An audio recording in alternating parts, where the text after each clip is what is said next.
the people that moved into Crystal, and they felt that they were getting a step ahead of the game.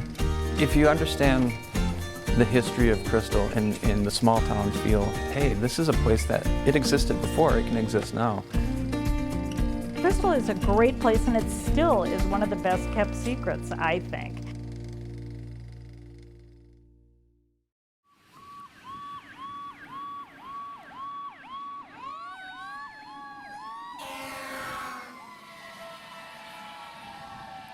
Another development in Crystal's history is when the city merged its fire department with its neighbor to the west, the city of New Hope. That came in 1998 and formed West Metro Fire. The Crystal Fire Department had a long and rich history and was a perfect example of how people throughout the years dedicated a huge part of their lives to the Crystal community. The merger process took some convincing and some foresight, but it brought firefighting here to a whole new level. Being the changing times and all, with less people volunteering and wanting to do stuff, it was almost a inevitable thing that we had to do, was to combine it to keep the manpower, especially during the days. It was real hard to get day firefighters to be around, you know, and interrupt their sleep schedule so they go to work the next day. I got to know a lot of people, residents, you know, we consider them as customers, friends. And our motto is neighbors serving neighbors, and that's what we do. You know, my neighbor's house catches on fire, I'm gonna be there.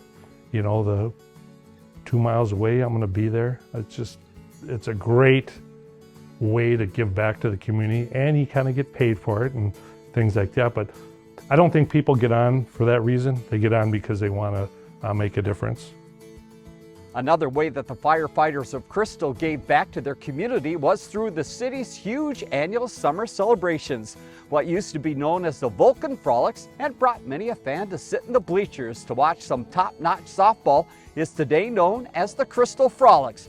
The annual event has featured many activities over the years, some which have clearly stood the test of time.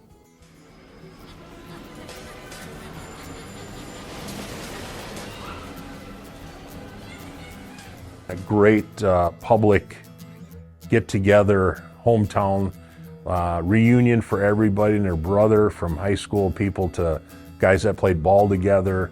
And the fire department had they ran that Frolics for many, many years. And the Women's Auxiliary had a huge food tent there. And you always knew it was Frolics time, because my mom, being on the auxiliary, she made the beans. Baked beans, and boy, she could make baked beans. And people would come from all over to have her baked beans and, you know, hot dog and hamburger at the food tent. And then the fire department would go up there a couple days in advance and set up tents. We'd set up tents for a couple of the other organizations, and then of course our beer tent.